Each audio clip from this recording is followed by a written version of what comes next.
You sit down. Silence, a slight tightness in your chest, almost imperceptible. The task is there, open, exposed, 1 second of friction. Your hand moves before the thought finishes.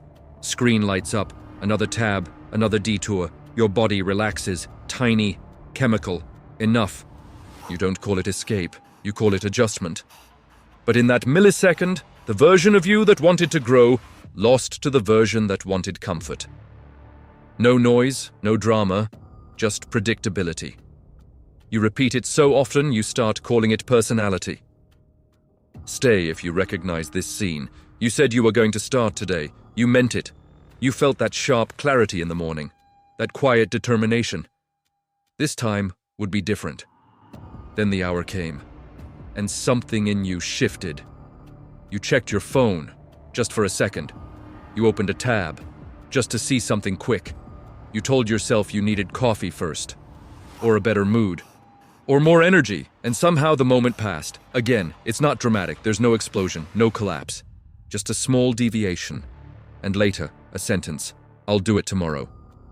You don't lose to lack of willpower, you lose to the impulse that arrives first. That's the part no one talks about. You want to change. That's real. But when the exact second of action comes, something faster than intention moves. And you follow it. You start strong and disappear halfway through. You trade the important for the urgent. You postpone the thing that matters and respond to what's easy. Then you build a story. I wasn't feeling it. I work better under pressure. It's not that important anyway. The story always comes after. But the decision didn't. That already happened, quietly, underneath your awareness. And here's what makes this painful. You are not lazy. You are not stupid. You are not weak. You are outpaced. Outpaced by a system inside your own head that reacts before you do. You experience the aftermath and call it choice. But what if it wasn't? What if your brain is optimized for relief, not transformation? What if the version of you that wants to grow is structurally slower than the version that wants comfort? And every time the two collide, comfort wins. Not because you don't care, but because something older, faster, and more automatic moved first. This isn't about motivation, it's about timing. And right now, your impulses are faster than your intentions, and that changes everything. There is a part of your brain that does not care about your long-term plans. It cares about survival. It cares about energy conservation. It cares about immediate relief, and it moves fast. Before you decide to procrastinate, before you choose distraction, a cascade has already started. Chemicals shift, circuits activate, attention narrows.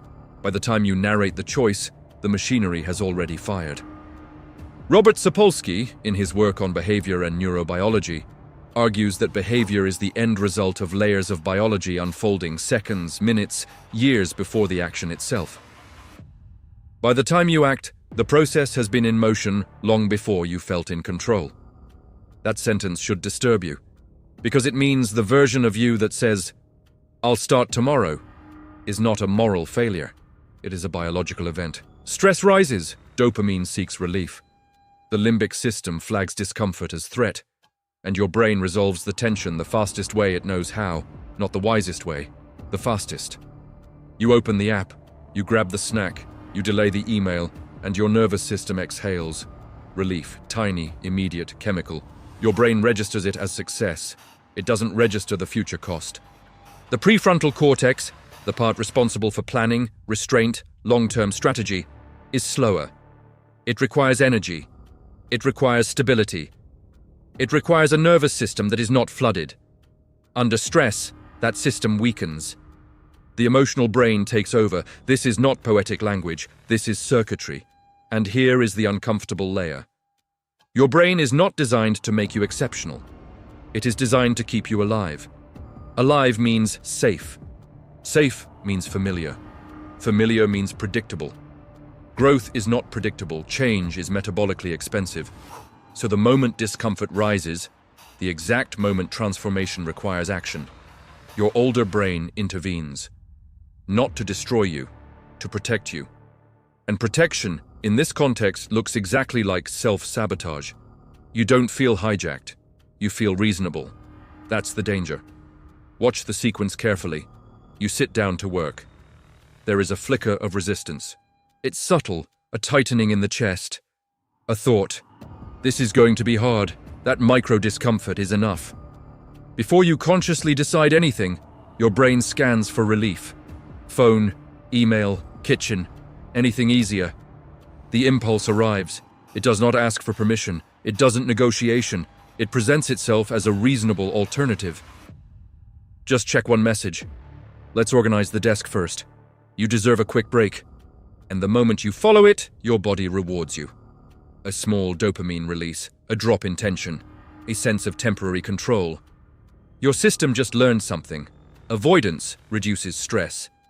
That learning is powerful because the brain prioritizes immediate reinforcement over distant consequence. The project due next month does not produce dopamine now.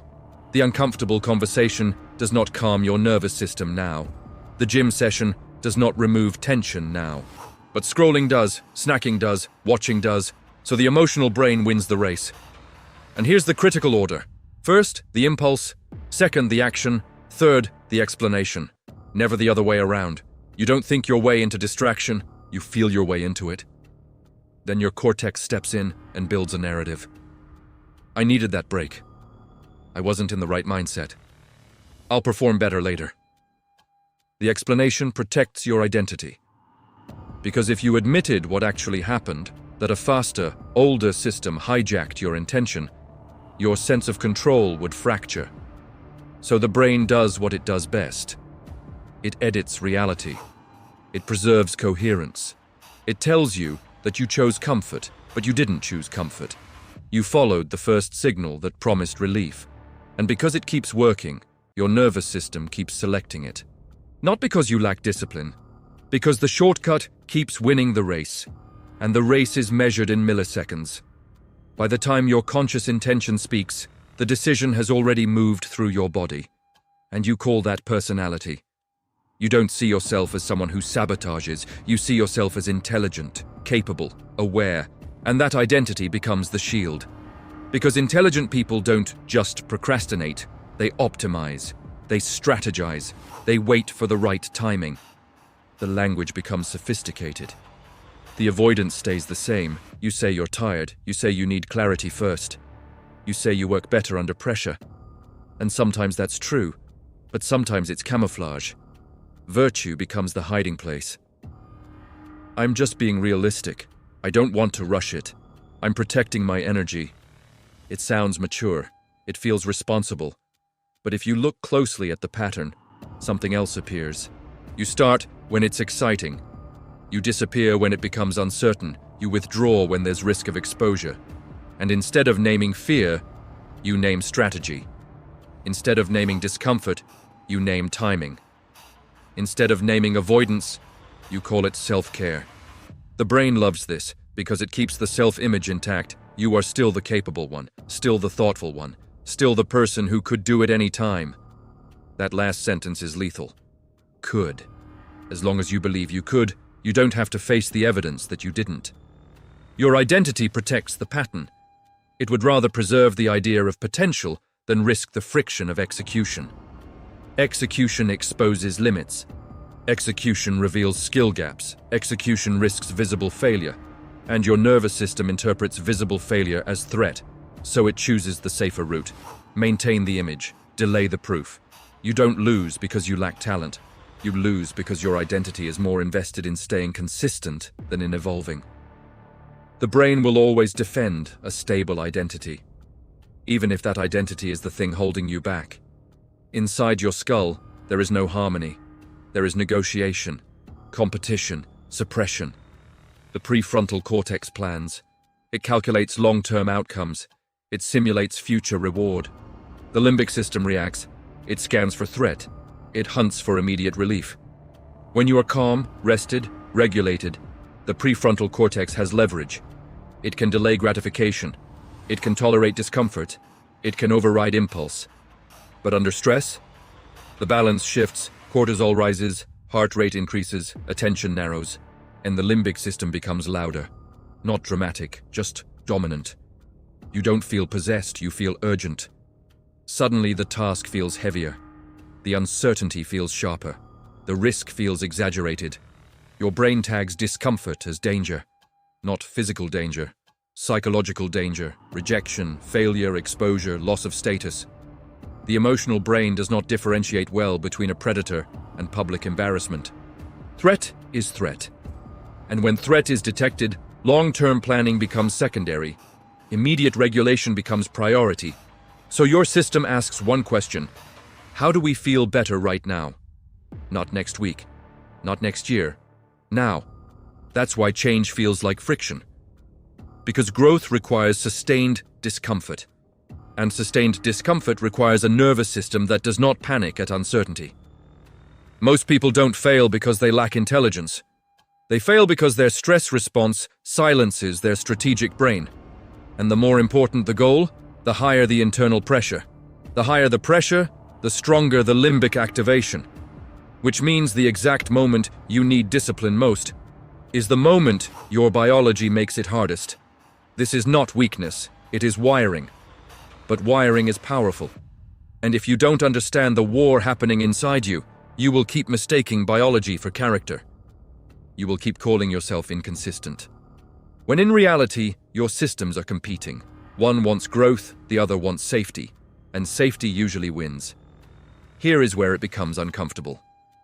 You experience yourself as the author of your decisions. You say, I chose to stop. I decided to rest. I changed my mind. But the timeline inside your brain tells a different story. Neural activation begins milliseconds before you become aware of intending to act. The impulse lights up first. The conscious narrative arrives after. You feel the urge to check your phone. You check it, then you explain it. The explanation feels like agency, but it is often reconstruction. Your brain is exceptionally skilled at maintaining the illusion of coherence. It prefers a story of deliberate action over a story of reactive impulse. Because if you accepted how much is automatic, your sense of identity would destabilize. So the cortex edits. It rationalizes. It frames the action as intentional. I needed information. I was prioritizing. I wasn't in the right state. Sometimes those sentences are true, but often they are protective. They prevent you from confronting a harder reality. You were uncomfortable. Your nervous system reacted. Relief was offered. You accepted. And only then did you call it a choice.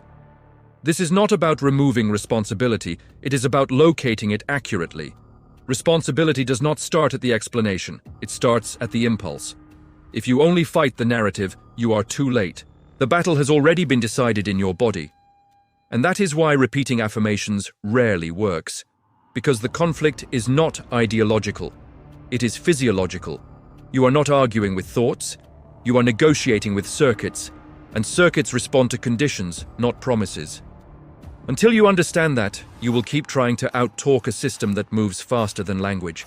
And you will keep mistaking speed for weakness, when in fact, it is architecture. This is the part most people don't want to hear. You are not as in control as you think. Robert Sapolsky argues that when you zoom in far enough on behavior, what looks like free will is often the visible tip of biological processes already in motion. That doesn't absolve you. It confronts you. Because if your impulses are faster than your intentions, then change is not about trying harder. It is about intervening earlier. And earlier is not when you are explaining. Earlier is when the discomfort first appears. The tightness, the hesitation, the flicker of resistance. That is the real battlefield, not the motivational speech in your head. Not the productivity system you downloaded, not the inspirational quote you saved. The millisecond of friction, that's where your future is decided. If you want to understand how your brain actually operates under stress, under temptation, under pressure, then stay here. Not for comfort, for precision. Because this channel is not about hype. It is about seeing the mechanism clearly enough that you can stop romanticizing your sabotage. Most people scroll away when they realize the problem is deeper than laziness. If you stay, it means you are willing to look at the wiring without flattering yourself. And that changes the game. The question is no longer, why am I like this? The question becomes, what conditions does this brain need to behave differently? That question is sharper, less comforting, more dangerous. And it is the first honest step toward hacking the system that keeps beating you. Now comes the part no one advertises. Reprogramming your brain is not inspiring, it is destabilizing. Because when you interrupt the impulse, you remove the reward, and your nervous system does not like that. You sit down to work. The discomfort rises. Your hand moves toward the phone. And this time, you stop it. Nothing dramatic happens. But something inside you tightens. Restlessness increases. Irritation surfaces. Your mind searches for justification. This isn't productive anyway. You're forcing it. This isn't sustainable. That is withdrawal, not from substances, from micro-relief. You are interrupting a loop your brain depends on. And when loops break, systems protest. This is why most change attempts fail within days.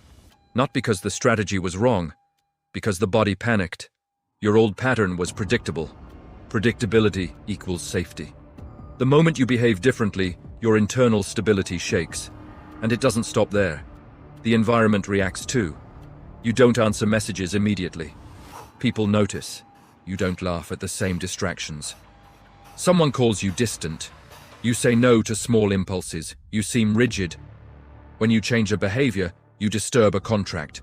An invisible contract between you and your habits. Between you and other people.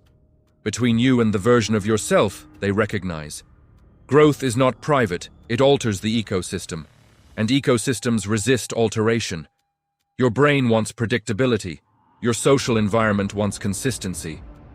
So when you step out of the loop, friction increases. And here is the dangerous moment. You interpret friction as proof you are doing it wrong. But friction is proof the pattern is breaking. Reprogramming does not feel empowering at first. It feels unstable. You lose the quick dopamine. You lose the soothing distraction. You lose the familiar rhythm of avoidance. And for a while, you gain nothing visible. No applause, no immediate reward. Just silence, just discomfort, just the raw space where the impulse used to rule. Most people retreat here, not because they can't change. Because they can't tolerate the gap between impulse and relief. And that gap is exactly where the new wiring begins. You think you're fighting procrastination. You're not. You're fighting predictability. Your brain is a pattern detection machine. It builds models of who you are based on repeated behavior. If you delay often enough, your system encodes. This is how we operate. If you escape discomfort often enough, it encodes. We avoid exposure. That becomes identity, not the motivational version of identity. The neurological one. A cluster of expectations your brain has about your own behavior, and the brain prefers confirmed predictions, even if those predictions limit you, because confirmed prediction equals stability. When you act differently, you violate your own internal model. The brain flags it as error. Error signals create discomfort, so you revert. Not because you lack ambition, because your system is trying to restore coherence. This is why habits feel personal. They are not just actions, they are identity loops. Break the loop and you destabilize the self-image. And that is terrifying at a biological level. You are not updating a calendar, you are rewriting a self-concept. That is why superficial productivity advice fails. It treats behavior as isolated, but behavior is embedded in narrative, embedded in expectation, embedded in the silent agreement you have with yourself. In her book, O Acordo Esquecido, Luciana Santos writes about the invisible contracts we sign with our own patterns long before we question them. Not contracts on paper, contracts in repetition. Every time you repeat a behavior, you renew it. Every time you interrupt it, you renegotiate. Reprogramming is not installing a new app. It is uninstalling an identity. And identity does not leave quietly. At this point, the question is no longer about productivity, it is about authorship. When the impulse rises, and it will, who are you in that second? Not in theory, not in intention, in physiology. You will not eliminate discomfort. You will not silence the limbic system. You will not suddenly become someone who feels perfectly ready. The friction will still come. The urge will still appear. The faster system will still fire first. The difference is whether you recognize it before you obey it. There is a narrow space between activation and action. Small, uncomfortable, unrewarded. That space is where identity shifts, not when you finish the project, not when you feel confident, not when the results arrive, when you refuse the first impulse. That refusal will not feel heroic. It will feel tense, awkward, uncertain. You will doubt yourself. You will want relief, and no one will see that internal interruption. But something irreversible happens there. You prove to your own nervous system that the prediction was wrong. You survive discomfort without escaping. That is new data.